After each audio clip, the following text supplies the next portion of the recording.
Hi guys. Today we'll explain how to send cryptocurrency from Trust Wallet.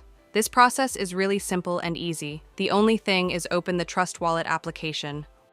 Once it will be open. This one is the home page of my Trust Wallet, and this one is my crypto list, which I have added in my list before sending. You have to enter crypto which you want to send, and if you did not find add that in your list, then scroll down to the last, and here, tap on this option, Manage Crypto. And in the search bar, search for that crypto, and then turn it on. Then that will be added in your list. Now time to send. Then let's go back from here. Now scroll up, and here you can see the option Send. Just click on it. The first thing is, you have enough balance of your crypto, which you want to send to any other wallet.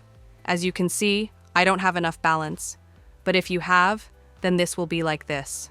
Now here you have to select the crypto which you want to send. Just for showing you. I will select this, but now it's saying I don't have enough balance. But once you have, then you have to enter that address to which you want to send, then confirm your transaction, and you will be able to send the amount to Trust Wallet. And it was the way by which you can do it easily.